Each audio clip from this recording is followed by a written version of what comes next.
आज आपण इतिहास प्रसिद्ध असलेल्या महाडच्या, हे आपल्या समोर जे दिसतंय, महाडच्या चौदार तळ्याच्या भेटीसाठी या ठिकाणी आपण जमलेलो आहोत.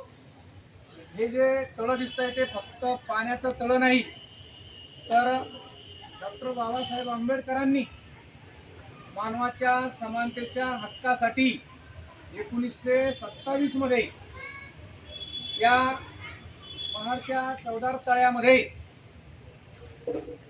अस्पृश्य लोकांना पिण्याचं पाणी पिऊ दिलं जात नव्हतं. काही लोकांनाच या पाण्यावर हक्क होता आणि म्हणून 1927 मध्ये डॉक्टर बाबासाहेब आंबेडकरांनी त्यांच्या काही अनुयायांना घेऊन या ठिकाणी डॉक्टर बाबासाहेब आंबेडकरांचा पुतळा समोर दिसतोय, या ठिकाणी त्यांनी संघर्ष केला.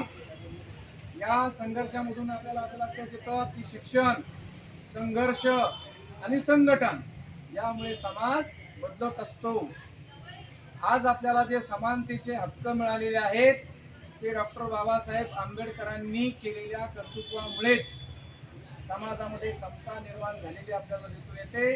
आणि म्हणून हे जे आपण चौदार तळे बघतोय समोर, हे चौदार तळे हा एक इतिहासामधला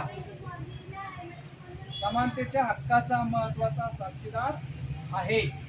यामागे डॉक्टर बाबासाहेब आंबेडकर यांचं कर्तृत्व आपल्याला दिसून येतं आणि म्हणून आपण डॉक्टर बाबासाहेब आंबेडकरांच्या कर्तृत्वाला अभिवादन करायला पाहिजे. बोला डॉक्टर बाबासाहेब आंबेडकरांचा, डॉक्टर बाबासाहेब आंबेडकरांचा.